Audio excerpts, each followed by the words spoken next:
ஆரி media நண்பர்களுக்கு வணக்கம்.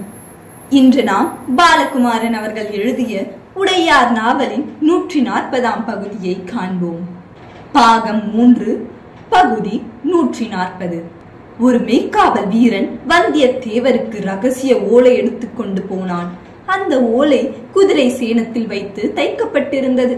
சிதம்பரம் எல்லையை தாண்டியவுடன் அவனை சேர தேசத்து அந்தன வீரர்கள் மடக்கி உடம்பெல்லாம் தடவி ஓலை ஏதும் இருக்கிறதா என்று விசாரித்து எங்கு போகிறாய் என்று கேட்டு அவனிடம் எதுவும் இல்லை என்று அனுப்பினார்கள். வந்தியத்தேவருடைய வீட்டில் போய் சேனத்தினுடைய நூலை பிரித்து அதற்கு நடுவே இருந்த ஓலைகளை எடுத்து அவரிடம் கொடுத்தான். ஆதித்த கரிகாலனை கொன்றதின் சம்பந்தமாக எனக்கு சில தகவல்கள் கிடைத்திருக்கின்றன. நான் கிளறி வெளியே கொண்டு வந்து உத்தம சோழரை பதவியிறக்க தீர்மானித்திருக்கிறேன். உதவி தேவை. சிறுபடையோடு சிதம்பரத்திற்கு வரவும், மக்களோடு படைகள் கலந்து சிதம்பரத்தில் தங்கிக் கொள்ளட்டும். குந்தவை வந்தாலும் நல்லது என்று எழுதியிருந்தது. வந்தியத்தேவர் அன்று மாலையே சிதம்பரம் நோக்கி திருவள்ளத்திலிருந்து பயணப்பட்டார். நம்பியாண்டார் நம்பி ஊரில் இல்லை. 7 நாட்களில் வந்து விடுவேன் என்று சொன்னவர் இதுகாரும் வரவில்லை. அவர் போய் 7 நாட்களாகிவிட்டன. வீட்டில் உள்ளோர் கவலைப்பட்டார்கள். தாயும் தந்தையும் இளவரசர் அருண்மொழியை பார்த்துவிட்டு கைகளை பற்றி கொண்டனர். அரசாங்க எதிர்ப்பை சம்பாதித்துக் கொள்வானே என்ற பயம் இருக்கிறது. அடித்து கொன்று விடுவார்களோ என்ற பயம் இருக்கிறது. அப்படி ஒரு உயிர் சிவன் சொத்துக்காக போவதென்றால் போகட்டும். தேவார திருவாசகங்களை சேகரிப்பது என் பணி என்று இடையராது ஊர் ஊராய் அலைந்து கொண்டிருக்கிறான். புலவர்களை எல்லாம் பார்த்து பேசி யாருக்கு எந்த பாட்டு ஞாபகம் இருக்கிறதோ அதை எழுதி கொண்டிருக்கிறான். பாடல்களில் சில திருத்தங்கள் செய்கிறான். பிழையாக பாடுகிறார்களே என்று சுட்டி காட்டுகிறான். பிழையின்றி பாட அவர்களுக்கு போதித்து விட்டு வருகிறான். நன்றாக உண்பதில்லை, உறங்குவதில்லை. 367 பாடல்கள் 10 பிரதிகளாக எடுத்து கட்டி வைத்திருக்கிறான். எந்த இடத்தில் இவைகளை சேர்க்க வேண்டும் என்று இடையராது தொட்டு தொட்டு பார்த்து பேசிக் கொண்டிருக்கிறான். இவன் வாழ்க்கை எப்படி முடியும் என்று தெரியவில்லை ஐயா என்று நம்பியாண்டார் நம்பியின் தந்தை குமுறினார். இளவரசர் அருண்மொழி ஆறுதல் சொல்லிவிட்டு வந்தார். சிதம்பரம் விட்டு வெளியேறுவதாய் சொல்லி வந்தியத்தேவர் வந்தால் உபசரிக்க வைசியர்களை ஏற்பாடு செய்துவிட்டு கீழே சாளுக்கியம் போய் அங்கு என்ன நடக்கிறது என்று பரதராக வேடமிட்டு பேசிவிட்டு வந்தார். முழு வீச்சில் போர் பயிற்சி நடந்து கொண்டிருந்தது. மிக எளிதாக 400 வீரர்கள் தேறுவார்கள் என்று கணக்கு சொல்லப்பட்டது. அவருடைய தனிப்பட்ட ஒற்றர்களை அங்கு நிறுத்தி வைத்தார். அங்கிருந்து எந்த சலனம் ஏற்பட்டாலும் உடனடியாக சொல்ல வேண்டும் என்றும் கட்டளையிட்டார். ஒரு தாக்குதலுக்கு தயாராக இருங்கள் என்று அவர்களுக்கு சொல்லப்பட்டது. திருவொற்றியூரில் உள்ள ராஜேந்திரர் படைகளை கடற்கரை ஓரமாக நடந்து வர சொல்லி திருப்பாதிரி புலியூரிலும் மேல்பாடியிலும் திருவள்ளத்திலும் தனக்கு கட்டுப்பட்ட படைகளை தயாராக இருக்க வைத்தார். பெரிய கைவிலங்குகளையும் கழுத்து சங்கிலியையும் செய்து கொண்டு வருகின்ற கருமார் கூட்டத்தோடு கலந்து கொண்டார். சிறை அதிகாரிகள் சங்கிலிகள் தேவைப்படும் என்று சொல்லி 2 நாள் நிற்க வைத்து சிதம்பரத்தில் உள்ள சேனாதிபதிகளிடம் காசு வாங்கி சங்கிலிகளை சுவற்றில் பதிக்க கருமார்களை சிறை கூடத்திற்கு அழைத்து போனார்கள். சிறைச்சாலையில் 2 காவலர்களுக்கு பண முடிப்பு தரப்பட்டது. பைத்தியக்காரனின் மனைவி சாக கிடக்கிறாள். அவனை 3 நாள் அழைத்து போய் வந்து விடுகிறேன் என்று கேட்கப்பட்டது. அவனுக்கு பதிலாக இவனை அடையாளம் காட்டுங்கள் என்று அதே சாயல் உள்ளவனை வீரர்கள் கொண்டு வந்து கொடுக்க அவன் தம்பியை போன்றவன் சிறைக்குள் புக பைத்தியக்காரனை மெல்ல அழைத்து கொண்டு போனார்கள். தம்பிக்கு கழுத்து சங்கிலியும் கால் சங்கிலியும் பூட்டப்பட்டன. ஆனால் அவை புது சங்கிலிகள். அவைகளை எப்படி கழற்றி எறிவது என்பது அவனுக்கு ரகசியமாய் போதிக்கப்பட்டது. அன்று இரவு அவன் சங்கிலியை கழற்றிவிட சிறைச்சாலையின் வெளிச்சுவரில் ஓட்டை போட்டு தயாராக வைத்திருந்தார்கள். அவன் தட்டியவுடன் கல்லை பெயர்த்து அவனை வெளியே இழுத்து மறுபடியும் கல்லை வைத்து மூடிவிட்டார்கள். அந்த பையன் குதிரை ஏறி திருவொற்றியூர் நோக்கி பறந்து விட்டான். உத்தம சோழரிடம் விகலாசமாக இருந்த பைத்தியக்காரனை மெல்ல மனம் தேற்றி போஷாக்கான உணவு கொடுத்து என்ன நடந்தது என்று இளவரசர் கேட்க இளவரசர் அருண்மொழியை அவன் அடையாளம் கண்டு கொண்டு முகம் பொத்திக் கொண்டு அழுதான். மெல்ல மெல்ல கதை சொன்னான். என் பெயர் கார்மேகம். எனது ஊர் உடையார்குடி. தஞ்சைக்கு அருகேயுள்ள திருவையாற்றை மிக பெரிய நெல் வயல்கள் உள்ள வளமான பிரதேசம் என்று சொல்வார்கள். திரிசிரபுரத்து காவிரி படுகையை 3 போகம் பயிர் செய்யும் இடம் என்று சொல்வார்கள். ஆனால் அங்கெல்லாமும் சாகுபடி பொய்த்து போகலாம். இங்கு வீரநாராயணபுரம் ஏரிக்கரையில் இருக்கின்ற இந்த உடையார்குடி வயல் 3 போகம் விளையும். அது தவிர பல்வேறு பயிர்கள் பயிரிட முடியும். எந்த நேரமும் ஏரியிலிருந்து சலசலத்தபடி நீர் பாயும். 80 கண்மாய்கள் வைத்து எல்லா பக்கமும் சாகுபடி செய்யப்பட்டிருந்தது. கொள்ளிடத்து நீர் அங்கு புகுந்து தங்கி தழும்ப தழும்ப மிகப்பெரிய ஏரி முழுவதும் நீர் நிறைந்திருக்கும். கோடை காலங்களில் பெய்கின்ற மழையும் ஏரியை நிரப்பும். ஏரி வற்றியதே இல்லை. அப்படிப்பட்ட ஊரில் நான் கிராம அதிகாரியாக இருந்தேன். எனக்கும் நிலங்களும் தோப்புகளும் இருந்தன.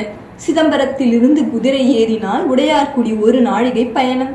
சிதம்பரத்திற்கு வந்து குடியேறிய முன்குடுமி தீட்சிதர்கள் பலர் உடையார்குடியில் வந்து தங்க வேண்டும் என்று விரும்பினார்கள். வாரத்திற்கு 1 முறை கோயிலுக்கு போய் பூஜை செய்துவிட்டு மற்ற நாட்களில் வீட்டில் அமர்ந்து ஹோமங்கள் செய்வதை தங்கள் வழக்கமாக கொண்டிருந்தார்கள். அவர்களிடம் பொற்காசு புழங்கியது.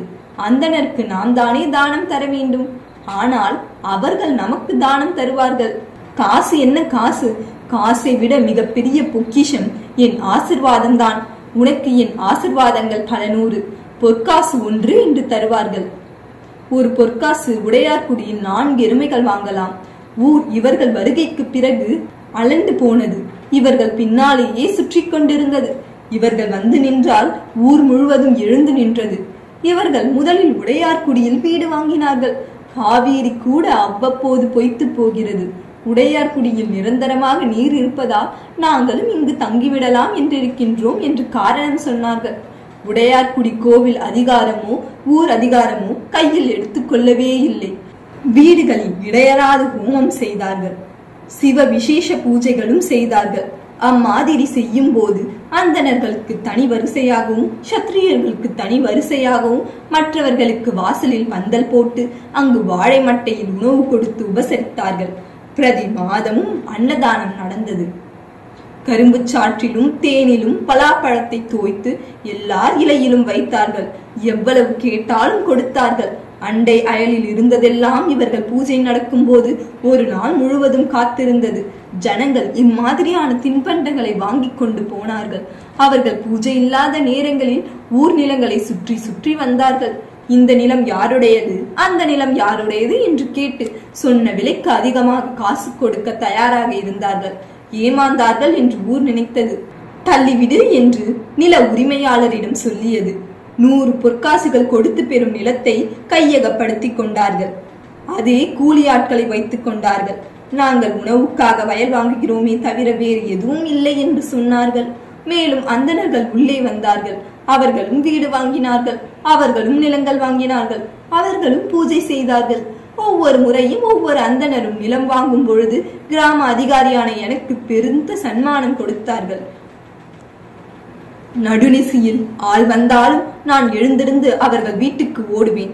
காசு கொடுக்கிறார்கள் அல்லவா, கிராம அதிகாரியாக நான் கை கட்டி நின்று கொள்வேன். அவர்கள் எங்கள் வீட்டு கட்டிலில் சாய்ந்து கொண்டு இந்த ஊர் பற்றி விசாரிப்பார்கள். உடையார்குடியின் எல்லா நிலங்களையும் கையகப்படுத்த வேண்டும் என்று தங்கள் விருப்பத்தை தெரிவித்தார்கள். இதை ரகசியமாக வைத்துக் கொள்ள சொன்னார்கள். எனக்கு நல்ல சன்மானம் தருவதாகவும் அதற்கு முன்பணமாகவும் பெருந்தொகை கொடுத்தார்கள். நீயும் நிலம் வாங்கிக் கொள் என்று சொன்னார்கள். எனக்கு தலைகால் புரியவில்லை. என் வாழ்நாளில் அவ்வளவு காசு பார்த்ததில்லை. எல்லா காசுகளும் சோழ தேசத்தின் காசுகள். ஆனால் அவர்கள் நிலம் வாங்கும் பொழுது ஆச்சாரியன் பார்க்க வேண்டும், ஆச்சாரியன் சரியென்று சொல்ல வேண்டும் என்று அடிக்கடி சொல்வார்கள். அந்த ஆச்சாரியன் யார் என்று தெரியவில்லை. எங்கிருந்து அவர் சரியென்று சொல்வார் என்பதும் புரியவில்லை. பிற்பாடு ஒரு நாள் ரவிதாசனும் பரமேஸ்வரனும் உடையார்குடிக்குள் நுழைந்த போது அவர்கள் அத்தனை பேரும் அந்த 2 பேருக்கும் காட்டிய மரியாதை பார்த்து ஊர் வியந்து சகல வல்லமையும் உள்ள கடவுளுக்கு நிகரான மனிதர்கள் இவர்கள் என்று எங்களுக்கு அறிமுகப்படுத்தப்பட்டார்கள். நாங்கள் அஞ்சி அடிபணிந்தோம். அவர்கள் ஆசிர்வதித்தார்கள். விளைநிலங்கள் வாங்கியதாக சொன்னதும் இந்த ஊர் விளைநிலங்களை நீங்கள் ஏன் வாங்குகிறீர்கள், இவர்கள் என்ன செய்வார்கள், பொற்காசு இருந்தால் போதுமா என்று ஊருக்காக பரிதாபப்பட்டார்கள். விளைநிலங்களை அதிகப்படுத்துவோமே என்று சொல்லி கால்வாய்களை அகலப்படுத்தவும் கெட்டிப்படுத்தவும் இன்னும் வெகு தூரம் இழுத்து கொண்டு போகவும் தானே ஏற்பாடு செய்வதாக சொன்னார்கள். ஊர் அதிர்ந்து போயிற்று. அரசர் செய்ய வேண்டியதை, அரசாங்கம் செய்ய வேண்டியதை ஒரு அந்தணர் செய்கிறாரே என்று வியந்தது. ஒருவர் கேள்வியும் கேட்டார். ஒவ்வொருவரும் தான் இருக்கும் இடத்தை வளமாக செய்வதுதான் தன்னுடைய அடுத்த தலைமுறைக்கு செய்யும் உதவி. இது எங்கள் பூமி அல்ல. ஆனாலும் நாங்கள் இங்கு வந்து வசிக்க வேண்டி இருப்பதால் இந்த பூமியை வளமாக்க ஆசைப்படுகிறோம். உங்களுக்கு ஆட்சேபனை இருந்தால் நான் செய்யாது விலகிக் கொள்கிறேன் என்றார்.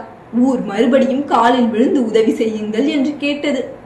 அருகில் உள்ள திருவக்கரையில் இருந்து பாறைகள் கொண்டு வந்து அதை அறுத்து பலகைகளாக்கி சதுர பலகைகளை கால்வாய் நெடுக பதிய வைத்து வேலைகளை துவக்கினார்கள். ஊர் திகைத்தது. கால்வாயை நீளப்படுத்தினார்கள். ஆனால் அவர்கள் எவ்வளவு நிலம் வாங்கி இருக்கிறார்களோ அந்த தூரத்திற்கு தான் கற்கள் பதிக்கப்பட்டன. அவர்கள் அதை ஊருக்காக செய்யவில்லை, தங்களுக்காக செய்தார்கள் என்பது ஊருக்கு புரிய 3 ஆண்டுகள் ஆயின. ஆனால் அடுத்தபடி அரசர் யார் என்று வெகுவாக மக்களிடம் பேச்சு நடைபெற்றுக் கொண்டிருக்கும் போது உடையார்குடிக்கு குதிரை வீரர்கள் வருவதும் போவதுமாயிருந்தார்கள். ரகசியமாக கூடி பேசுவது என்பதை இடையராது செய்தார்கள். அவர்களுடைய அக்ரஹாரத்தில் என்னை மட்டுமே அனுமதித்தார்கள். வேறு எவரையும் வரக்கூடாது என்று சொல்லிவிட்டார்கள். ஏன் என்று கேட்டபோது, இது சூட்சம சக்திகள் நடமாடுகின்ற இடம். நாங்கள் யாகம் செய்து அந்த சூட்சம சக்திகளை அருகே அடைத்திருக்கிறோம். சில சமயம் அவைகள் உங்களையும் தாக்கக்கூடும் என்று சொன்னார்கள். அதெல்லாம் இல்லை என்று ஒரு உடையார்குடி அந்தனர் சொன்ன போது அப்படியே சுருண்டு விழுந்து செத்து போனான்.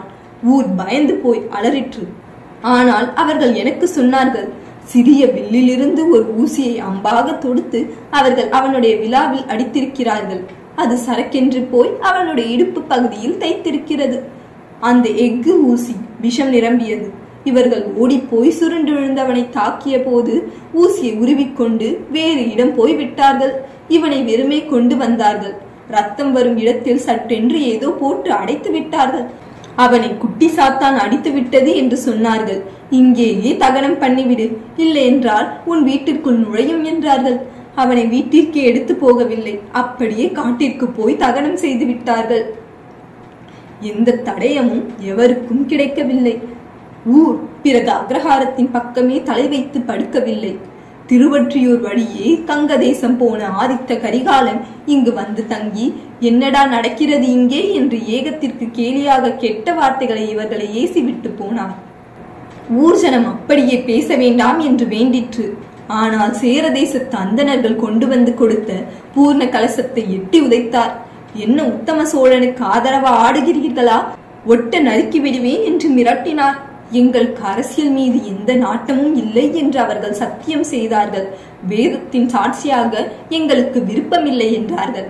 ஆதித்த கரிகாலன் சமாதானம் அடைந்து மீன்கருட்டி வழியாக பழையாறை திரும்பினார்.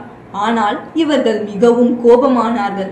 எட்டி உதைத்த பூர்ண கலசத்தை கொண்டு போய் உடையார்குடி கோவிலில் வாசலில் மூங்கிலில் நட்டு மந்திரம் ஜபித்தார்கள். ரவிதாசனும் பரமேஸ்வரனும் உடையார்குடியில் நுழைந்த 6 மாதத்திற்குள் அந்தணர்கள் பல்வேறு விஷயங்களில் ஈடுபட்டுள்ளார்கள்.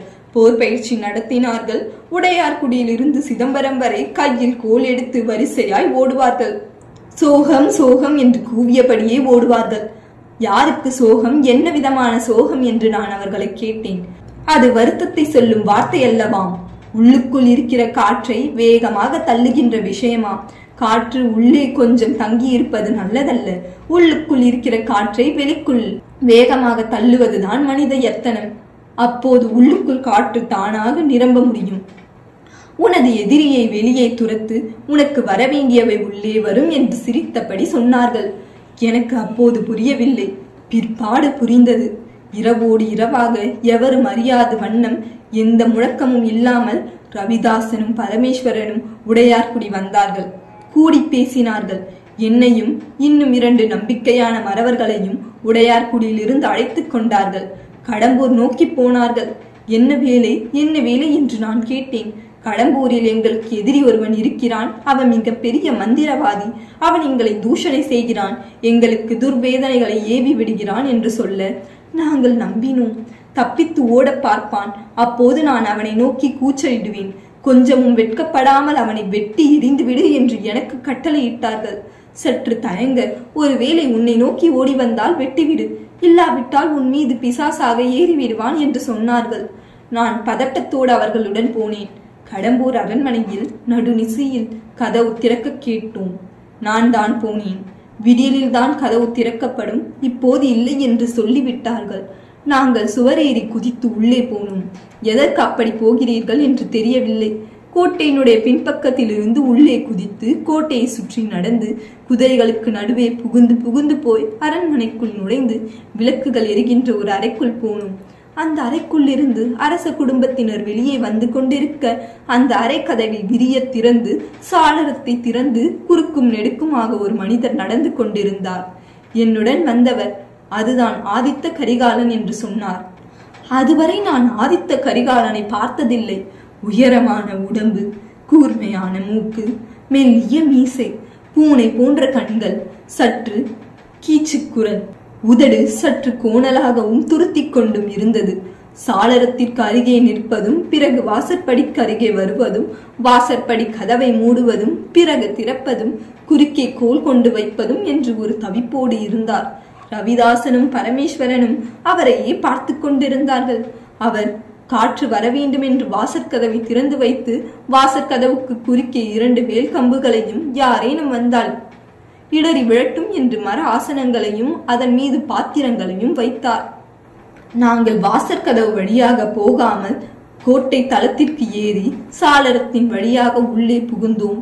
நாங்கள் நகர்கின்ற சத்தம் கேட்டு அவர் உரக்க குரல் கொடுத்தார். என்னுடைய அசைவு கண்டுபிடித்து என் மீது கத்தி எறிந்தார். நான் நகர்ந்து கொண்டேன். பிறகு அவர் வேறு ஒரு படியின் மூலம் கீழே இறங்க ரவிதாசனும் பரமேஸ்வரனும் சட்டென்று சாளரத்தில் குதித்து பின்னாலேயே தொடர்ந்தார்கள். நான் சற்று தாமதித்தேன். என்னை வர சொல்லவில்லையே, என்ன செய்வது என்று யோசித்தேன். என் மீது ஏதேனும் துர்தேவதை பாய்ந்து விட்டால் என்ன செய்வது என்று நினைத்தேன். ஆனால் உள்ளே பெரும் சப்தம் கேட்டது. எனவே நான் சாளரத்தின் வழியாக அந்த அறைக்குள் நுழைந்து சுற்றுமுற்றும் பார்த்தேன். ஆதித்த கரிகாலருடைய நகைகள் அங்கு கழற்றி வைக்கப்பட்டிருந்தன. புலிநகம் ஒன்றும் காசுகளோடு கூடிய கயிறு ஒன்றும் இருந்தது. புலிநகத்து தங்க சங்கிலியையும் அம்மன் காசு நகைகளையும் நான் சட்டென்று சுருட்டி இடுப்பில் வைத்துக் கொண்டேன். எது பார்த்தாலும் எடுத்துக்கொள்ள வேண்டும் என்ற ஆவல் எனக்கு இப்போதும் உண்டு. சிதம்பரத்தில் விற்று காசாக்கலாம், பிறகு குடிக்கலாம், பெண்டுகளோடு கழிக்கலாம் என்ற எண்ணத்தில் தான் வழி செலவுக்காக அதை எடுத்தேன். அவர் இறங்கிய பக்கம் போனேன். மிகவும் இருட்டாக இருந்தது. சட்டென்று ஒரு கழுந்து நெடியும் ஓசையும் கேட்டன. ஆதித்த கரிகாலன் கையில் தீப்பந்தத்தோடு நின்று கொண்டிருந்தார். அந்த அறை சாமான்கள் வைக்கும் அறை. மேலே இருப்பது போல கீழே இருக்கின்ற கூடம். ஆனால் அதை உபயோகப்படுத்தாமல் பாத்திரம் பண்டம் வைக்கும் இடமாக வைத்து விட்டார்கள். நிறைய மரப்பெட்டிகளும் நிறைய பல்லக்குகளும் உடைந்த சிம்மாசனங்களும் அங்கு இருந்தன. யார் யார் நினைவாகவோ இருக்கின்ற விஷயங்கள் என்று எனக்கு பட்டது. அழுக்கு நெடி மூக்கை துளைத்தது. அங்கு ஒரு துர்வாசனை இருந்தது. சுளுந்து சரியாக எரியவில்லை. உதறி உதறி அவர் சரியாக எரிய வைத்தார். அப்போது எனக்கு வெகு அருகே இருந்த ஒரு ஊஞ்சல் பலகையின் பின்னால் இருந்து ரவிதாசன் மெல்ல வெளியே வந்தான். சுளுந்து உயர பிடித்து அவர் ஒரு ஆள் உயரத்தில் தேடிக்கொண்டிருந்த போது அவன் மண்டியிட்டபடியே முன்காலால் நடந்து போனான். இருட்டு கீழே அதிகமாகவும் மேலே வெளிச்சமாகவும் இருந்ததால் அவன் நடந்து அவர் அருகே போனது தெரியவில்லை. ஆனால் ஏதோ ஒரு கணத்தில் அவர் விழித்துக்கொண்டு சற்றென்று சுழ்ந்து தாழ்த்த கீழே உட்கார்ந்திருந்த ரவிதாசனை கண்டுவிட்டு அவர் உரக்க கத்தினார். ரவிதாசனும் சட்டென்று அந்த இடத்திலிருந்து மாயமாய் மறைந்து போனான். நான் ஆச்சரியத்தோடு பயந்தேன். அது கண்கட்டு வித்தை அல்ல, ஒரு மாதிரியான பயிற்சி. குத்திட்டு உட்கார்ந்தவன் உள்ளங்கையை அழுந்த ஊண்டி சட்டென்று கையில் பலம் சேர்த்து அப்படியே வட்டமடித்து வேறு ஒரு சந்திற்குள் புகுந்து விட்டான். 6 அடிக்கும் உயரமான ரவிதாசன் 3 அடி அளவுக்கு தன் உடம்பை சுருக்கிக் கொள்ள முடிந்தது. அவர் பதட்டத்தினால் நாலாபுரமும் தேட இப்பொழுது பரமேஸ்வரன் வெளிப்பட்டு அவரை பார்த்து சிரித்தான். யார் என்று கேட்க, வீரபாண்டியனின் ஆபத்துதவிகள். என் பெயர் பரமேஸ்வரன். அது என் அண்ணன் ரவிதாசன். தூங்கிக் கிண்டிருந்த எங்கள் தலைவனை வெட்டி கொன்றாயேடா பாவி. ஜுரத்தில் தவித்தவனை எழுப்பி அவன் தலையை சீவினாயடா சண்டாளா. நீ ஒரு ஆண்மகனா? உனக்கு உடம்பில் நல்ல ரத்தம் ஓடுகிறதா என்று இழிவான வார்த்தைகள் பேச ஆதித்த கரிகாலன் பயத்தில் அலறினார். முன்னும் பின்னும் அலைந்தார். நல்ல ஆயுதத்தை தேடினார். அது தட்டுமுட்டு சாமான்கள் வைக்கும் இடம். எந்த ஆயுதமும் அவர் கைக்கு கிடைக்கவில்லை. தப்பித்து ஓட முயற்சித்தார். கையில் இருந்த சுளுந்தை தான் ஆயுதமாக வைத்துக் கொண்டு அவனை நோக்கி வீசியபடியே முன்னே வந்தார். ஆனால் அவன் மிக அழகாக நகர்ந்து கொண்டான். அவன் இடுப்பில் இருந்த கட்டாரியை எடுத்து சுழற்றி வேகமாக ஆதித்த கரிகாலன் மீது வீசினான். ஆதித்த கரிகாலன் மீது குத்தி வெளியே வந்தது. அவர் வலியில் அலறினார். சிம்மாசனத்தின் அடியில் படுத்துக் கொண்டிருந்த ரவிதாசன் வேகமாக முன்னேறி குனிந்து அலறியபடி இருந்த ஆதித்த கரிகாலன் வயிற்றில் தன் நீண்ட வாளை வேகமாய் சொருகினான். அது தவிர பரமேஸ்வரன் முன்னேறி தன் வாளினுடைய பட்டை பகுதியில் அவர் முகத்தில் வேகமாக அடித்தான். ஆதித்த கரிகாலன் முன்பற்கள் இரண்டும் உடைந்து விழுந்தன. மூக்கும் நெற்றியும் அறுபட்டன. அவர் அலற பரமேஸ்வரன் தன் வாளை நெஞ்சில் சொருகினான். நீண்ட கூச்சலோடு ஆதித்த கரிகாலன் கீழே விழுந்தார்.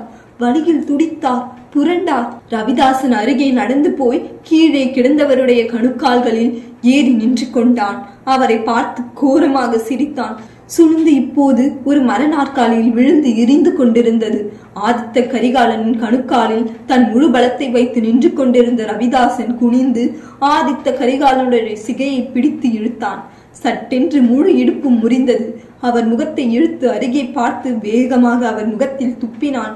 பலம் கொண்ட மட்டும் அந்த உடம்பை தரையில் அடித்தான். ஆதித்த கரிகாலனின் பின்மண்டை தரையில் நச்சென்று மோதுவதை என்னால் உணர முடிந்தது. என்ன செய்வது என்று தெரியாமல் திகைத்து சுவரோடு சுவராக நின்றிருந்தேன். அந்த பைத்தியக்காரன் கார்மேகம் நிறுத்தி மூச்சு வாங்கினான். சட்டென்று இளவரசர் அருண்மொழி எழுந்து நின்றார். பல்லை கடித்துக் கொண்டு வெளியே போய் வெறிக்க பார்த்தார். அவர் உடல் ஆடியது. ஆவேசம் ஏற்பட்டது. இப்போது இல்லை, இப்போது இல்லை, கோபப்பட வேண்டாம் ஐயா என்று பரமன் மனப்பாடி அவர் முகத்தை தடவினான். தலையை தடவினான். இன்னும் இறுக்கிக் கொண்டான். மேற்காவல் வீரர்கள் இறுக்கிக் கொண்டார்கள். வந்தியத்தேவர் அருகே வந்து நின்று உச்சந்தலையில் கை வைத்து அமைதி அமைதி அமைதி என்று பலமுறை சொன்னார். இளவரசர் கண்களை மூடிக்கொண்டு நீண்ட பெருமூச்சு விட்டார். மெல்ல கண் திறந்து வந்தியத்தேவரின் தோளில் சாய்ந்து கொண்டார். அழத் துவங்கினார். வந்தியத்தேவருக்கும் கண்களில் நீர் பொங்கியது. அவரும் அழுதார். மேற்காவல் வீரர்களும் அழுதார்கள். கார்மேகம் மட்டும் தரையில் அமர்ந்து அவர்களையே பார்த்து கொண்டிருந்தான். வந்தியத்தேவரே, வந்தியத்தேவரே, எந்த சக்தி இந்த தேசத்திற்குள் புகுந்து என் தமையனை துடிக்க துடிக்க கொன்றதோ, இடுப்பு உடைத்ததோ, முகம் சிதைத்ததோ, அந்த சக்தியை வேரோடு அழிப்பேன். கூட்டத்தை சிதைப்பேன். ஆணாயினும் பெண்ணாயினும் குழந்தையாயினும் கிழவனாயினும் நான் அடித்து நொறுக்குவேன். அந்த வம்சம் வளர ஒட்டாது அழிப்பேன். இது சத்தியம். இது செய்யாது நான் மரணம் அடைவது இல்லை என்று பல்கடித்துக் கொண்டு உரக்க கத்தினார். அந்த இருட்டில் மரங்களும் பறவைகளும் ஓநாய்களும் அங்குள்ள மனிதர்களும் அந்த சத்தியத்தை காதார கேட்டார்கள். காற்று ஊளையிட்டு அவர்களை கடந்தது. மறுபடியும் அவர்கள் வந்து கார்மேகத்தை சுற்றி வட்டமாக உட்கார்ந்து கொண்டார்கள். பிறகு நடந்த ஆட்சி மாற்றம் தான் உங்களுக்கு தெரியுமே. நீங்கள் தானே உத்தம சோழருக்கு விட்டு கொடுத்தீர்கள். ஆதித்த கரிகாலன் இருந்த பிறகு நீங்கள் பதவிக்கு வருவீர்கள் என்று பலரும் நினைத்தார்கள். ஆனால் உத்தம சோழர் வந்துவிட்டார். ஆச்சரியமாக இருந்தது. எனக்கு சந்தோஷமாக இருந்தது. ஆனால் உன்னையும் சிறையில் அடைத்தார்கள். வந்தியத்தேவர் கூர்மையாக கேட்டார். நான் ஒரு தவறு செய்தேன். என்ன? எனக்கு பெரும் காசு கொடுத்தார்கள். அதில் இன்னும் திருமணங்கள் செய்து கொண்டேன். குடித்துவிட்டு அக்ரஹாரத்திற்கு போய் எனக்கு நிலம் வாங்க இன்னும் காசு வேண்டும் என்று கேட்டேன். அவர்கள் என்ன இப்படி வருகிறாய் என்று சீறினார்கள். இல்லையெனில் உங்களை பற்றி சொல்வேன் என்று அங்குள்ள வயதான தீட்சிதரிடம் மிரட்டினேன். அவர்கள் பயந்து போனார்கள். ரவிதாசனுக்கும் பரமேஸ்வரனுக்கும் அவர்கள் ஆள் அனுப்பினார்கள். நிலம் வாங்கிக் கொள் என்று எனக்கு அரை மூட்டை தங்க நாணயம் கொடுத்தார்கள். ஆனால் ஊரில் விற்பதற்கு நிலமே இல்லை. எல்லா நிலமும் அந்தணர்கள் நிலங்களாக இருந்தன. ஊர் மக்கள் என்னை பார்த்து சிரித்தார்கள். காசை கொண்டு போய் குப்பையில் கொட்டு என்றார்கள். உடையார்குடியில் பொற்காசு மதிப்பு இழந்து தெரிந்தது.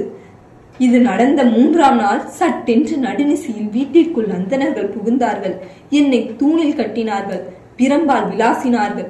குடித்துவிட்டு அக்ரஹாரம் வருவாயா, காசு கேட்பாயா, இல்லையெனில் காட்டிக் கொடுப்பேன் என்பாயா, என்ன திமிரடா உனக்கு என்று உதடு வீங்க குத்தினார்கள். வயிறு, முழங்கால், பிருஷ்டம் என்று எல்லா இடத்திலும் அடித்தார்கள். என் மனைவியும் குழந்தைகளும் அலறினார்கள். என் மனைவி ஓடிப்போய் ரவிதாசனின் காலை பற்றி கொண்டார். என் தாலியை பறிக்காதீர்கள். இவர் உங்களுக்கு எத்தனை உதவிகள் செய்திருக்கிறார். இந்த உடையார்குடி அந்தணர்கள் அத்தனை பேரும் இவரால் அல்லவா நிலம் வாங்கினார்கள். இவரை போய் கொல்ல முயற்சிக்கிறீர்களே என்று அழுதார்.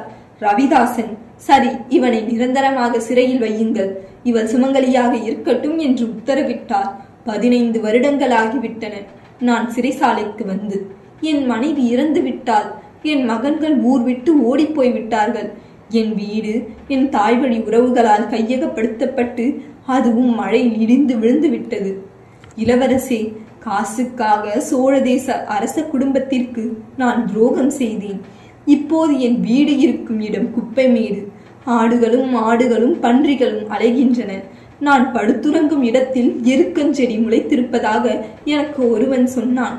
என்னை வைத்து பிழைத்தவர்கள் உச்சாணி கொம்பில் இருக்க நான் அழிந்து போனேன். நான் துரோகி, சோழக்குல துரோகி. என்னை வெட்டி கொன்று விடுங்கள். என்னால் சரியாக சிந்திக்க முடியவில்லை. என்னை குத்தி கொன்று விடுங்கள். மரணம்தான் எனக்கு மிக பெரிய விடுதலை. உன் கையில் அது நடக்கட்டும். அவன் அவர் கால்களை பிடித்து கொண்டு அழுதான். இல்லை, நான் உன்னை கொல்ல முடியாது. உன்னை மதித்து நல்ல பதவியில் உட்கார வைக்கப் போகிறேன். ஒரு நாளும் இது குறித்து கவலைப்பட வேண்டாம். உனக்கு குழந்தைகள் பிறக்கும். நீ ராஜபோகமாக வாழ்வாய். உன்னுடைய மோசமான காலகட்டம் முடிந்து விட்டது. கவலைப்படாதே என்று மெல்ல அணைத்துக் கொண்டார். எவ்வளவு அன்பு! சகோதரனை கொல்ல உதவியவனை கூட மன்னித்து விடுகிறாரே. வந்தியத்தேவர் வந்து முதுகு தடவினார். அவன் அழத் துவங்கினான். எல்லார் காலிலும் விழுந்து வணங்கினான். மேற்காவல் படையை அழைத்து இவனை மிக பத்திரமாக பார்த்து கொள்ளுங்கள் என்று கட்டளையிட்டார். இவனை ஊரை விட்டு வேறு இடத்திற்கு அழைத்து போகும்படியும் விவரம் சொன்னார். அவர்கள் அப்போதே பயணப்பட்டார்கள். இப்போது என்ன செய்வது? இளவரசரும் வந்தியத்தேவரும் யோசித்தார்கள். தஞ்சைக்கு போய் உத்தம சோழரை கேட்கலாமா என்று சொல்ல, இல்லை, தஞ்சைக்கு போகும் முன் நம்பியாண்டார் நம்பியை பார்த்துவிட விரும்புகின்றேன். 2 முறை முயற்சித்தும் இவரை சந்திக்க முடியவில்லை. எங்கெங்கோ வெவ்வேறு ஊர்கள் சுற்றி கொண்டிருப்பதாக தெரிகிறது. அவரை போய் சந்தித்து விட்டு வந்த பிறகு ஊருக்கு போகலாம் என்றிருக்கிறேன். வந்தியத்தேவரே, பதட்டமான என் தமையன் எவ்வளவு மோசமாக மரணம் அடைந்திருக்கிறான் பார்த்தீராய்? ஒன்று புரிகிறது. இனி இந்த அருண்மொழி எது குறித்தும் பதட்டமாக மாட்டான். எப்பேற்பட்ட பிரச்சனைகள் வந்தாலும், எப்படிப்பட்ட எதிரிகள் நின்றாலும் மிக அமைதியாக யோசிக்க எனக்கு உள்ளுக்குள்ளே ஒரு தீர்மானம் ஏற்பட்டு விட்டது. இது அனுபவ பாடம். என் தமையன் பட்ட அனுபவத்திலிருந்து நான் கற்றுக்கொண்ட பாடம். அடிக்குரலில் இளவரசர் நிதானமாக சொன்னார். மறுபடியும் அவர் கண்களில் நீர் கட்டி மெல்ல கன்னம் இறங்கியது. வந்தியத்தேவர் இளவரசர் அருண்மொழியை அணைத்துக் கொண்டு மெல்ல நடந்தார். அவர் அணைப்பிலிருந்த இளவரசர் அருண்மொழி அவர் கையை மெல்ல விலக்கி, நான் சற்று தனியே இருக்க விரும்புகின்றேன் என்று சொன்னார். இருட்டில் ஒரு புல்வெளியில் வானத்தில் மேகங்கள் நிறைந்திருந்த அந்த நேரத்தில் ஊத காற்றுக்கு நடுவே இடுப்பில் வாளோடும் தோளில் சால்வையோடும் கண்களில் வேதனையோடும் கோபத்தோடும் தொலை தூரம் பார்த்தபடி சோழ தேசத்தின் வாரிசான விஷ்ணுவின் அம்சம் நிரம்பிய அந்த இளைஞன் இளவரசர் அருண்மொழி அந்த இருட்டில் விடியும் வரை அவருள் மூழ்கி கிடந்தார். பஞ்சவன் மாதேவி இளவரசர் அருண்மொழி வந்திருக்கிறாராமே சிதம்பரத்திற்கு. நம்பியாண்டார் நம்பி தட தடவென்று உள்ளே ஓடிவர ஊஞ்சலில் சாய்ந்து பாடிக்கொண்டிருந்த பஞ்சவன் மாதேவி திடுக்கிட்டு எழுந்தாள். அருகே இருந்து செங்காலி பரபரப்போடு வெளியே வந்தார். எங்கே அருண்மொழி, எங்கே அருண்மொழி என்று உடம்பெல்லாம் திருநீறு பூசிய நம்பியாண்டார் நம்பி பதட்டமாய் கேட்க செங்காலி அவரை ஆசுவாசப்படுத்தினார். நம்பியாண்டார் நம்பிக்கு 30 வயது இருக்கும். கழுத்தில் ருத்ராட்ச மாலைகளும் சிறிய குடுமியும் கட்டு தளராத ஒரு உடம்பும் பெரிய கண்களும் தேஜஸ் மிக்க முகமும் அகலமாக அழுத்தமான தூசுகள் கிளம்பிய பாதங்களோடும் அவர் நின்றிருந்தார். சற்றும் பழுப்பான ஒரு வேட்டி அவர் இடுப்பில் இருந்தது. அதே போல பழுப்பான ஒரு மேல் துண்டு அவர் மேல் இருந்தது. சிதம்பரத்தில் இருக்கிறார். என்ன விஷயம்? ஏன் இவ்வளவு பதட்டம்? பஞ்சவன் மாதேவி, ஒரு பெரிய ரகசியம் எனக்கு தெரிந்தது. ஒரு அந்தணன் எனக்கு சொன்னான். கோயிலில் வேலை செய்கிறவன். ஆனால் தஞ்சை தேசத்து அந்தணன் தீட்சிதர்களோடு பேசி பேசி அவர்கள் பேசுவது போன்ற பாஷையை திறம்பட பேசுகிறவன். சாக்த உபாசகன். கோயிலை சுற்றியுள்ள உட்பிரகாரத்தில் உள்ள ஒரு அறையில் ஆயிரக்கணக்கான ஓலைச்சுவடிகள் இருக்கின்றனவாம். அந்த அறையிலிருந்து எறும்புகள் வருகிறது என்று சொல்லி தண்ணீர் விட்டு கழுவுவதற்கு கதவு திறந்த போது அந்த ஓலைச்சுவடிகளின் மீது புற்று படர்ந்திருந்ததாம். என்ன ஓலை என்று பார்த்தார்களாம். மருத்துவம் சம்பந்தப்பட்ட ஓலை என்று அவர்களுக்கு சொல்லப்பட்டதாம். அவன் அங்கிருந்த ஓலை 2 எடுத்து வந்திருக்கிறான். அவை தேவாரங்கள், திருஞான சம்பந்தர் எழுதிய தேவாரங்கள். சங்கநிதி பதுமநிதி 2ம் தந்து என்று அந்த ஓலைச்சுவடியில் உள்ள பாட்டு ஆரம்பிக்கிறது. அப்படியானால் அந்த இடம் முழுவதும் தேவார திருவாசகங்கள் நிரம்பியிருக்க வேண்டும். அப்படி தேவார திருவாசகங்கள் இருந்ததை ஓதுவார்களை நீக்கிவிட்டு அவர்களிடம் இருந்த ஓலைகளை வாங்கி உள்ளே வைத்து பூட்டிவிட்டார்கள். இனி இங்கே தமிழ் பாடல்கள் பாடக்கூடாதென்று இவர்கள் சொல்லிவிட்டார்கள் என்று முன்பே ஒரு முறை நான் கேள்விப்பட்டிருக்கிறேன். இவைகள் அங்கு பாடப்படுவதில்லை என்று எனக்கு தெரியும். அந்த அறையை திறந்து பார்க்க வேண்டும், நான் போய் இப்படி ஓலை சுவடி இருக்கிறதாமே, நான் பார்க்க வேண்டும் என்று சொன்னபோது முடியாது என்று சொல்லிவிட்டார்கள். ஏன் என்று கேட்டபோது இது நீங்கள் எழுதிய ஓலைச்சுவடியா என்று கேட்டார்கள். இல்லை என்று சொன்னேன். அப்படியானால் உங்களுக்கு எதற்கு இன்னொருவர் சொத்து என்று கேட்டார்கள்.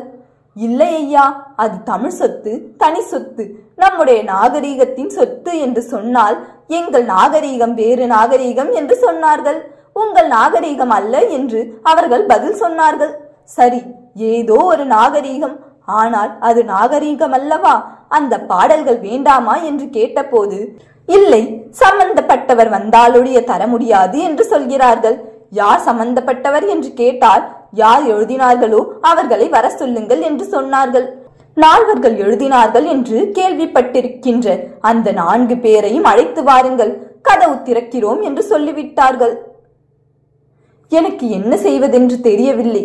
கெஞ்சினேன், கூத்தாடினேன், அழுது புலம்பினேன் பஞ்சவன் மாதேவி. அந்த தலைமை தீட்சிதர் பாதங்களில் விழுந்தும் கேட்டேன். அவர் மறுத்துவிட்டார். நம்பியாண்டார் நம்பி என்றதால் விடுகிறேன், வேறு எவரேனும் இப்படி தொந்தரவு செய்திருந்தால் என் கழி பேசியிருக்கும் என்று கழியை உயர்த்தி மிரட்டினார். அடிக்க வருவது போல் நின்றார். எனக்கு என்ன செய்வதென்று தெரியவில்லை. வந்துவிட்டேன் தாயே. உள்ளுக்குள் பாடல்கள் இருக்கின்றன. என்னை பல 100 அடிகள் அடித்தாலும் பரவாயில்லை. அந்த பாடல்களை கொடுத்தால் வாங்கிக் கொள்வேன். ஆனால் அவர்கள் தர மறுக்கிறார்களே, என்ன செய்வதென்று தெரியவில்லையே. அதனால் தான் அருண்மொழியை தேடுகிறேன். அருண்மொழி சொன்னால் திறப்பார்கள் அல்லவா? பஞ்சவன் மாதேவி திகைத்தாள். இருங்கள், இங்கேயே இருங்கள், எங்கும் போய்விடாதீர்கள். இளவரசர் எங்கிருக்கிறார் என்று தெரியவில்லை. நான் தேடி வருகிறேன். கொல்லைப்புறம் ஓடினாள். குதிரை சேணம் பூட்டினாள். மேலே தாவி ஏறினாள். குதிரையை வீட்டின் இடப்பக்கம் வழியாக ஓட்டிக்கொண்டு வந்தாள். தோட்டம் தாண்டினாள். தெருவில் வேகமாக குதிரையை செலுத்தினாள். பஞ்சவன் மாதேவி குதிரையில் வேகமாக போவதை அந்த தளிச்சேரி பெண்டிர் தெரு பார்த்தது. நாம் எல்லோரும் இந்த கைதியோடு உத்தம சோழனை பார்க்க போகிறோம் என்று இளவரசர் சொல்ல ஆரம்பித்ததும் பஞ்சவன் மாதேவி வந்து இறங்கினாள். இளவரசருக்கு அருகே போய் சட்டென்று அமர்ந்து கொண்டாள். சுற்றியுள்ளவர்களை பார்த்தாள். மெய்காவல் படையை தயவு செய்து நகர்ந்து கொள்ளுங்கள் என்று சொன்னாள். அவள் வந்த வேகமும் நகர்ந்த வேகமும் மிக முக்கியமான செய்தியை சொல்கிறாள் என்று தெரிந்தது. இளவரசர் காதில் கை வைத்துக் கொண்டாள். அவருக்கு அருகே இருந்த வந்தியத்தேவர் என்ன என்று கேட்க அவரையும் அருகே அழைத்தாள். 2 பேருக்கும் நடுவே நம்பியாண்டார் நம்பி கதறிய விஷயத்தை சொன்னாள். அவர்கள் திகைத்தார்கள். இளவரசர் தலை குனிந்து யோசித்தார். இப்பொழுது என்ன செய்வது? இதை பிற்பாடு பார்த்து கொள்ளலாம் அருண்மொழி. தஞ்சைக்கு போவோம். அங்கு ஆட்சி மாற்றம் நடந்தால் சிதம்பரமும் வசப்படும் அல்லவா? இல்லை, ஆட்சி மாற்றம் எப்போது வேண்டுமென்றாலும் செய்து கொள்ளலாம். அங்கே கரையான்கள் ஓலைகளை தின்று கொண்டிருக்கின்றன. நான் போய் ஆட்சி மாற்றம் நடப்பதற்குள் இன்னும் 100 ஓலைகளை கரையான்கள் தின்றுவிடும்.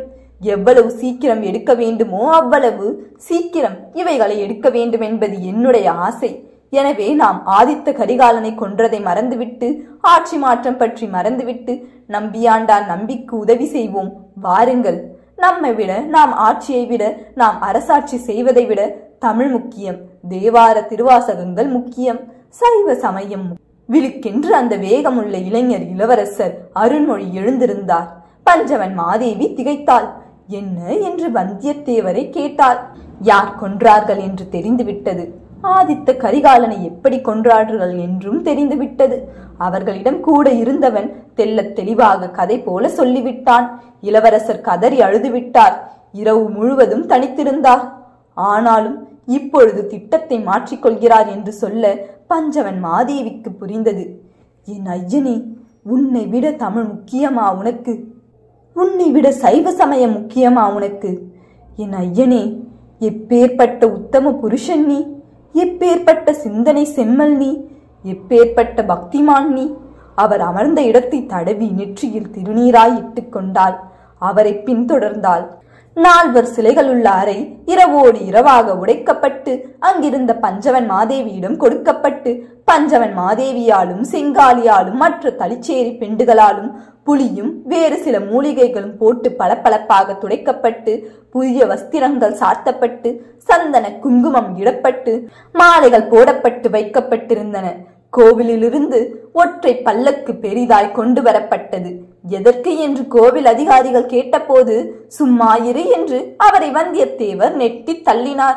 தள்ளுவது வந்தியத்தேவர் என்பதால் அவருக்கு எதுவும் செய்ய தெரியவில்லை. பல்லக்கில் பஞ்சவன் மாதேவி வீட்டில் இருந்த சிலைகள் அமர்த்தப்பட்டன. கயிற்றால் இறுக்கி கட்டப்பட்டன. மெய்க்காவல் வீரர்கள் வேட்டியை மடித்து தோள் கொடுத்தார்கள். வேறு சில வீரர்கள் குடியானவர்கள் போல சுற்றி கொண்டார்கள். தளிச்சேரி பெண்டுகள் முன்னே நடனமாடினார்கள். குடைகள் விரிக்கப்பட்டன. பதாகைகள் பறந்தன. இளவரசர் அருண்மொழி குளித்துவிட்டு இடுப்பில் விபூதி பையுடன் தோளில் சால்வையுடனும் வெறும் காலோடு அந்த ஊர்வலத்திற்கு முன்னே வர உடைவாளும் கவசத்தோடும் குருவாளோடும் போர்க்கோலம் பூண்டு வந்தியத்தேவரும் பரமனும் மற்ற வீரர்களும் சுற்றி நடந்து வந்தார்கள். கோவிலுக்கு வந்ததும் எக்காலங்களும் பறைகளும் முழங்கப்பட்டன. முரசு அதிர்ந்தது. அந்தணர்கள் சீற்றமானார்கள். என்ன இந்த நேரத்தில் என்றார்கள். ஒரு மறவர் ஓடிப்போய் காண்டாமணியை அசைக்க ஊர் முழுவதும் அந்த சப்தம் கேட்டது. என்ன இப்போது மணி அடிக்கிறதே என்று அந்தணர்கள் பரபரத்தார்கள். அங்காங்கு இருந்தவர்கள் கோவிலுக்குள் ஓடி வந்தார்கள். உறங்கியிருந்த தலைமை தீட்சிதரை தட்டி எழுப்பினார்கள். தலைமை தீட்சிதர் வந்து அருகே நின்றார். என்ன இது? பிற்பகல் நேரத்தில் மணி அடிக்க கூடாது, முரசு ஒலிக்க கூடாது. இது இறைவன் தூங்குகின்ற நேரம் அல்லவா? நீங்கள் தூங்குகிறீர்கள் என்று சொல்லுங்கள். இறைவன் தூங்காதவன், ஒரு போதும் கண் அயராதவன். உங்கள் தூக்கம் கெட்டுவிடாதா? வாரும் இப்படி என்று இளவரசர் அருண்மொழி அதட்ட, இளவரசரா வணக்கம், வருக வருக, எங்கே பூர்ண கும்பம் என்று நீட்ட, எனக்கு பூர்ண கும்பம் தேவையில்லை, என்னை விடவும் பெரியவர்கள் வந்து நிற்கிறார்கள் என்று சொல்ல, யார் என்று அவர் கேட்கிறார். இளவரசர் திரைச்சீலைகளை விளக்க உள்ளுக்குள் 4 இருந்தார்கள். என்ன இது என்று கேட்க, என்ன இது யார் என்று கேட்கிறீர்கள்? யார் இவர்கள் என்று கேளுங்கள். யார் இவர்கள்? இவர் திருஞான சம்பந்தர், ஆளுடை பிள்ளை என்று அன்பாக அழைப்பார்கள். இவர் சுந்தரர், மிக அழகானவர், இறைவனுக்கு தோழர். இவர் மாணிக்கவாசகர், சக்தி வடிவம், நெருப்பு. இவர் அப்பர், திருநாவுக்கரசர் என்று பெயரும் உண்டு. மனமுருகி இறைவனை பாடுவதில் வல்லவர். ஆளுடை பிள்ளை காலத்தவர். இவர்கள் உங்களை காண வந்திருக்கிறார்கள். இவர்கள் என்றால் இந்த சிலைகளா? இல்லை, இவர்கள் இறைவனுடைய அடியார்கள். அப்பர், சுந்தரர், மாணிக்கவாசகர், திருஞான சம்பந்தர் என்று இறையடியார்களை உங்களை பார்க்க வந்திருக்கிறார்கள். எதற்கு? அவர்கள் எழுதிய பாடல்களை திரும்ப பெறுவதற்கு. ஓ, அப்படி வருகிறீர்களா? நேற்று நம்பியாண்டா நம்பி வந்து ஆடிவிட்டு போனானே, அதனுடைய தொடர்ச்சியா? உங்களை விடவும் உத்தமரை இன்விகுதி போட்டு பேசுவது அழகல்ல. ஆனால் என்னிலும் இளையவன்தானே? இல்லை, வயதால் இளையவராக இருப்பினும் வாழ்க்கையில் மிக பெரியவர். இறைவனை நீர் கண்டதுண்டா? உமக்கு அவர் ஏதேனும் கொடுத்ததுண்டா? இறைவன் அவர் கையில் உணவு உண்டிருக்கிறார். எனவே உம்மை விட பல மடங்கு பெரியவர். எனவே நம்பியாண்டா நம்பியை மரியாதையாக அழையும். மறுத்தால் அழைக்க வைக்கப்படுவீர். இளவரசர் சிரிப்பான ஆங்காரத்தோடு பேசினார். தலைமை தீட்சிதர் முகவாய் சொரிந்தார். இடமும் வலமும் பார்த்தார். மற்றவர்கள் கை கட்டி இருந்தார்கள். என்ன என்பது போல் மற்றவர்களை நோக்க அவர்கள் தொடர்ந்து பேசுங்கள் என்று தலையசைத்தார்கள். வெறும் சிலைகளை கொண்டு வந்து மனிதர்கள் என்று சொன்னால் எப்படி ஏற்பது? இவை பஞ்சலோகத்தால் செய்யப்பட்ட பொம்மைகள். அப்படியா? உண்மையாகவா? என்ன சந்தேகம்? இவை பேசுமா, பாடுமா, உணவு உண்ணுமா? உம்மை போல இடுப்பில் கை வைத்துக் கொண்டு கர்ச்சிக்குமா? எதுவும் பண்ணாது. பொம்மைகள். என்னடா இது? இது பொம்மைகள் என்று இவ்வளவு படித்தவர் சொல்கிறாரே, இது பொம்மைகள் இல்லை ஐயா. அப்பர், சுந்தரர், மாணிக்கவாசகர், திருஞான சம்பந்தர். இல்லை, பொம்மைகள். அப்பொழுது உள்ளே இருப்பது அதுவும் பொம்மைதானோ? நடராஜரும் பொம்மைதானோ? பஞ்ச உலோகம் தானோ? அவன் சிரிப்பானா, பேசுவானா? இப்படி கை வைத்து நிற்பானா? உணவு உண்பானா? ஒன்றும் செய்யாத பொம்மைதானே, அந்த பொம்மைக்காய் இப்படி ஆடிக்கொண்டிருக்கிறீர்கள்? சிவனே சிவனே என்று கூறிக்கொண்டிருக்கிறீர்கள். ஒருவேளை அவனை முன்வைத்து நீங்கள் கொட்டிக் கொண்டிருக்கிறீர்களோ? பஞ்சபட்ச பரமான்னம் வைத்து நக்கி தின்று கொண்டிருக்கிறீர்களோ? பேச்சில் காரம் ஏறியது. தலைமை தீட்சிதர் பின்னடைந்தார். இளவரசர் ஏன் கோபமாக இருக்கிறீர்? கோபமாக இல்லை, நீர் குதர்க்கமாக இருப்பதால் நானும் குதர்க்கமாக பேசுகிறேன். உள்ளே இருப்பது கடவுள் எனில் இவர்களும் அடியார்கள், உள்ளே இருப்பது பொம்மை எனில் இதுவும் பொம்மை. தலைமை தீட்சிதரே, இப்பொழுது சொல்லு, உள்ளுக்குள் இருப்பது கடவுள் அல்ல, சிதம்பரம் நடராஜர் அல்ல. அவனுக்கு ஒன்றும் செய்ய முடியாது, வெறும் பொம்மை. யார் வேண்டுமானாலும் தலையில் கால் வைத்து ஏறி நிற்கலாம் என்று சொல்லும். உறக்க இத்தனை பேர் கூடியிருக்கிறார்கள், இவர்களுக்கு முன்னே உள்ளிருப்பது ஒரு குப்பையும் இல்லை என்று சொல்லும். இது அப்படியல்ல.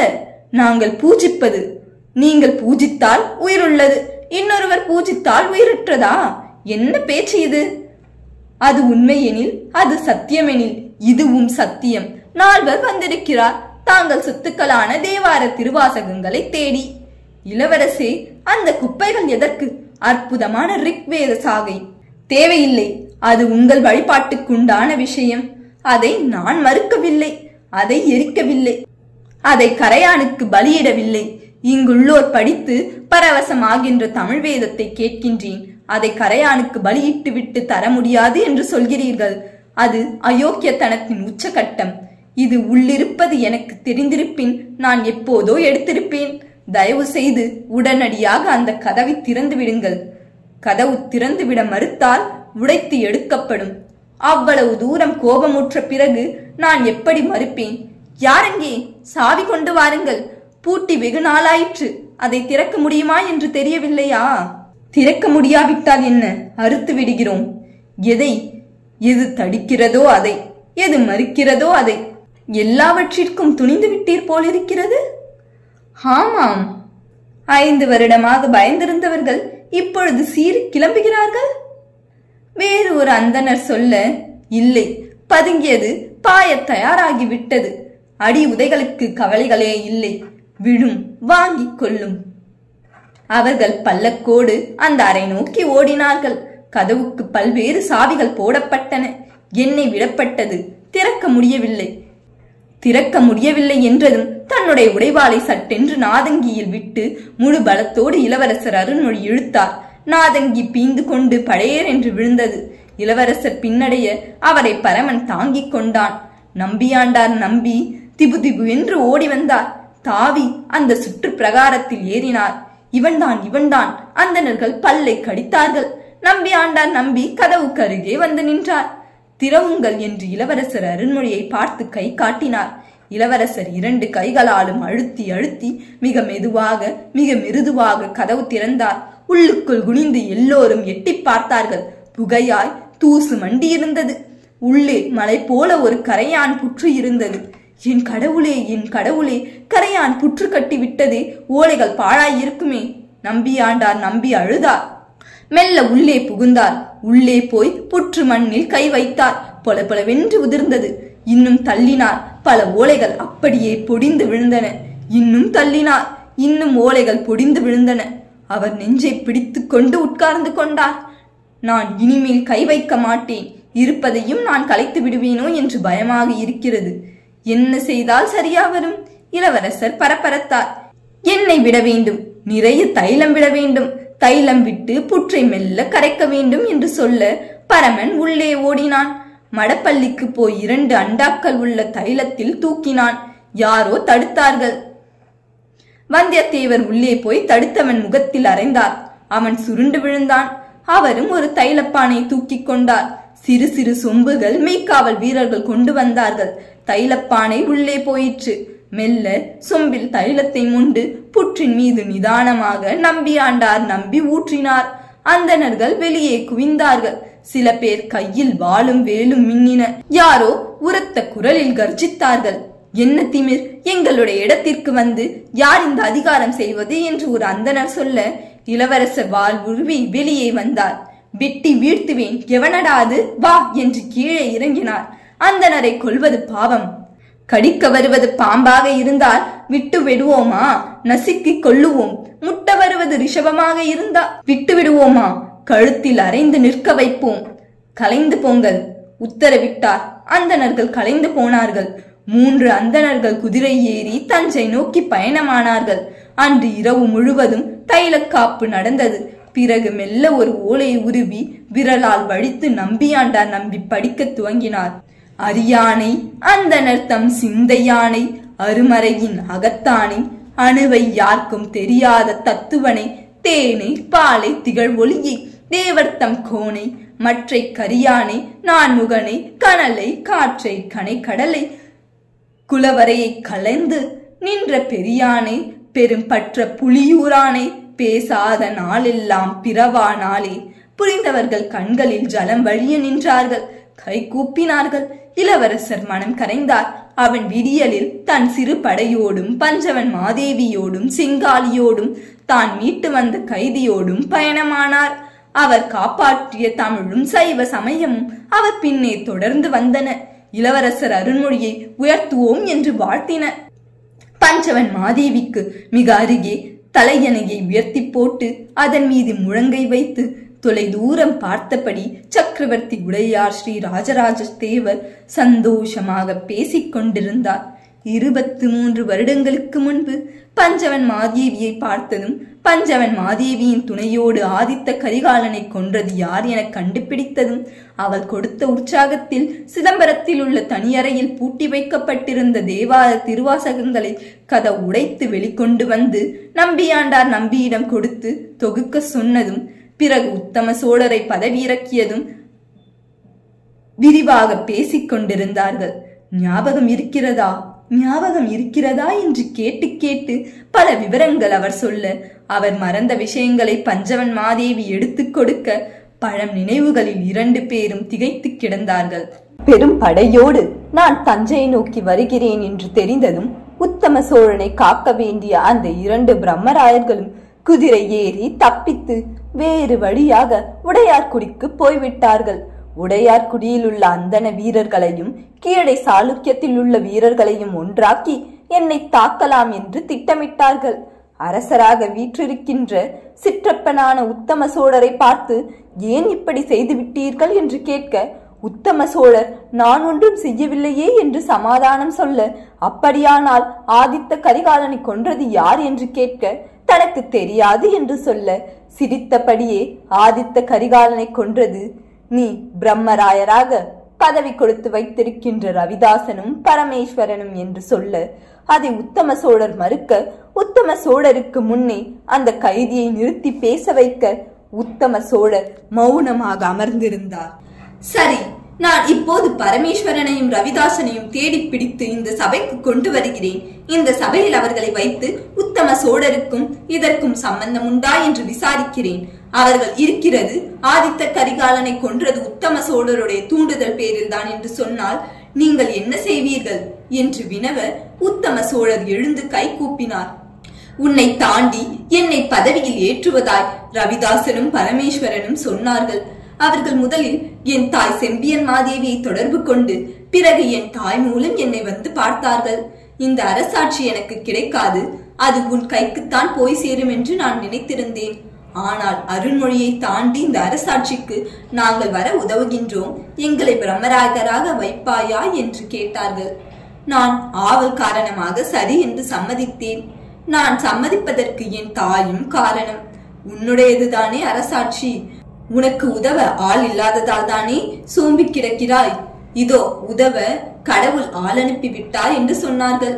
நானும் சரி என்று தலையசைத்தேன். இதற்கு யார் இடைஞ்சலாக இருக்கிறார்களோ அவர்களை அப்புறப்படுத்திவிட்டு பிறகு வருகிறோம் என்று போனார்கள். இதற்கு என்ன அர்த்தம் என்று எனக்கு தெரியவில்லை. இதற்கு இடைஞ்சலாக இருப்பவர் ஆதித்த கரிகாலன் தான் என்றும் சொன்னார்கள். நான் வேறு தேசத்திற்கு விரட்டி விடுவார்கள் என்று நினைத்தேன். இப்படி குத்தி கொள்வார்கள் என்று எனக்கு தெரியவில்லை. ஏன் குத்தி கொன்றீர்கள் என்று கேட்க தங்களை குத்த வந்ததாக சொன்னார்கள். நான் நம்பவில்லை. அவர்கள் பாண்டியரின் ஆபத்துதவிகள் என்று பிற்பாடு எனக்கு தெரிந்தது. நான் அது பற்றி விசாரித்த போது உனக்கு நான் ஏதேனும் துரோகம் செய்தேனோ, எந்த இழிவும் செய்தேனா? நான் பாண்டியனின் ஆபத்துதவிதான்.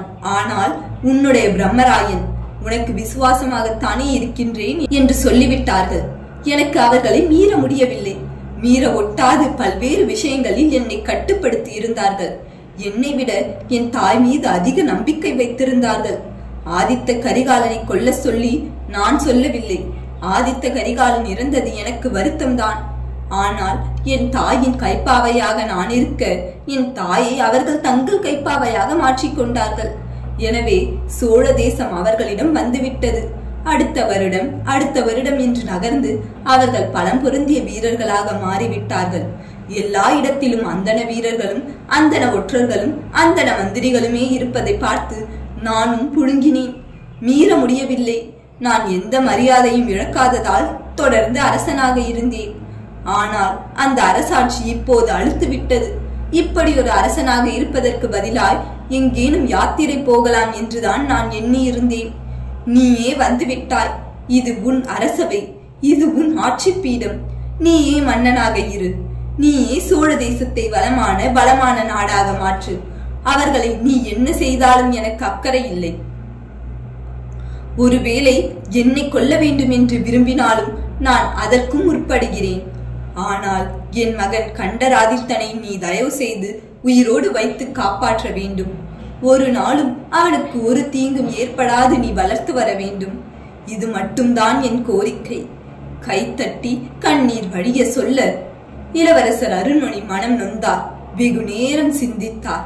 சட்டென்று தன்னை சுதாரித்துக் கொண்டு வந்தியத்தேவரோடும் பழுவேட்டரையரோடும் மூவேந்த வேளாளரோடும் செங்காலியோடும் பஞ்சவன் மாதேவியோடும் கலந்து ஆலோசனை செய்தார். நல்ல நாளில் நல்ல நேரத்தில் ஈசான சிவபண்டிதரை முன்னிறுத்தி தன்னை சோழ தேசத்து சக்கரவர்த்தியாக பிரகடனம் செய்து கொண்டார். அது மட்டுமல்லாதும் உடனடியாய் உடையார்குடிக்கு ஸ்ரீமுகம் அனுப்பினார்.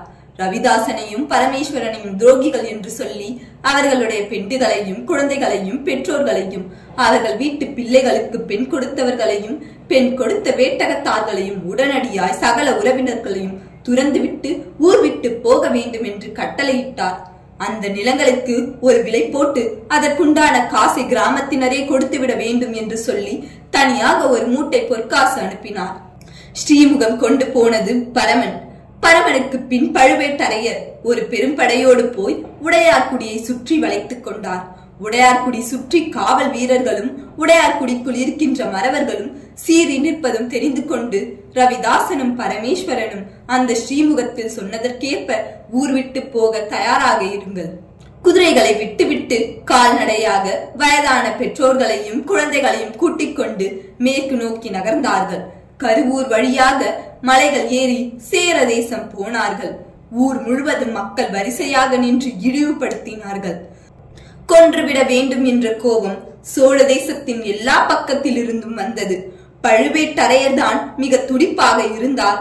ஆனால் மேலே ஒரு துரும்பு கூட படக்கூடாது, எந்தவித அவமானத்திற்கும் அவர்கள் ஆட்படக்கூடாது என்று சக்கரவர்த்தி உறுதியாக கட்டளையிட்டு பரமன் மணப்பாடி துணையோடு சோழ தேச எல்லை வரை அவர்கள் வழியனுப்பி வைத்தார். சோழ தேசம் எல்லை தாண்டியவுடன் மறைந்திருந்த வில்லையும் அம்பையும் எடுத்து நான் ஏற்றி சோழ தேசம் நோக்கி பல அம்புகளை செலுத்தி மண்ணில் குத்தியாகவும் அங்கிருந்தே உரத்த குரலில் கையசைத்து ஒரு நாள் மீண்டும் வருவேன் என்று சொன்னதாகவும் சக்கரவர்த்தி உடையார் ஸ்ரீ ராஜராஜ தேவரிடம் தெரிவித்தார். சக்கரவர்த்தி படை திரட்டினார், பயிற்றுவித்தார். மரங்கள் வெட்டும் பல்வேறு கருவிகளை கருமார்களை விட்டு செய்ய சொன்னார். ஆயுதங்களும் அம்புகளும் செய்யப்பட்டன. பதவியேற்ற 9ஆம் மாதம் மிக பெரிய படை சேர தேசத்திற்குள் நுழைந்து காந்தலூர் சாலை கடுகையை உடைத்து தரைமட்டமாக்கி எதிர்பட்ட அத்தனை பேரையும் கொன்றது. அத்தனை பேரையும் அடித்து துவைத்து பல் கடித்த அத்தனை பேரையும் முகத்தில் அறைந்தது. ரவிதாசனும் பரமேஸ்வரனும் தப்பித்து போனார்கள். பல்லாயிரக்கணக்கான அந்தன வீரர்கள் அடிபட்டு இறந்து போனார்கள். அதற்கு பிறகு சேர தேசத்தில் இருந்து எந்த விதமான வாளாட்டமும் இல்லை. நம்பியாண்டார் நம்பி மிக கவனமாக ஓலைகளை தேர்ந்தெடுத்து எடுத்தவைகளை பிரித்து படித்து பொருள் புரிந்து பல்வேறு பிரதிகள் எடுத்து சோழ தேசம் முழுவதும் தேவார திருவாசகம் படிப்பதற்குண்டான ஆட்களை நியமித்தார். சைவ சமயம் கொடிக்கட்டி பறந்தது. சோழ தேசம் செழிப்பாக வளர்ந்தது. காந்தலூர் சாலை கடிகையை அடித்து துவைத்து மீண்டு வந்த சக்கரவர்த்தி உடையார் ஸ்ரீ ராஜராஜ தேவர் பழுவூருக்குள் நுழைந்தது. அங்கே பஞ்சவன் மாதேவியை மேலப்பழுவூர் கோவிலில் திருமணம் செய்து கொண்டார். அதே குதிரையில் ஏற்றி தன்னோடு அரண்மனை அழைத்து வந்தார். பட்ட மகிழ்ச்சியிடமும் அறிமுகப்படுத்தினார். பஞ்சவன் மாதேவியின் கொடி அந்த அரண்மனை பட்டொலி வீசி பறந்தது. அன்றிலிருந்து இன்று வரை இடர்பாடும் இல்லாமல் அந்த கொடி இன்னும் சிறப்பாக இன்னும் உயரே பறந்து கொண்டு இருக்கின்றது. பகுதி 140 இத்துடன் முடிகிறது. அடுத்த பகுதியில் உங்களை காணும் வரை உங்களிடம் இருந்து விடைபெறுவது உங்கள் நான். இந்த வீடியோ உங்களுக்கு பிடிச்சிருந்தா லைக் பண்ணுங்க, ஷேர் பண்ணுங்க, கமெண்ட் பண்ணுங்க. மேலும் இது போன்ற வீடியோக்களை பார்ப்பதற்கு ஆரி மீடியா சேனலை சப்ஸ்கிரைப் பண்ணுங்க. நன்றி.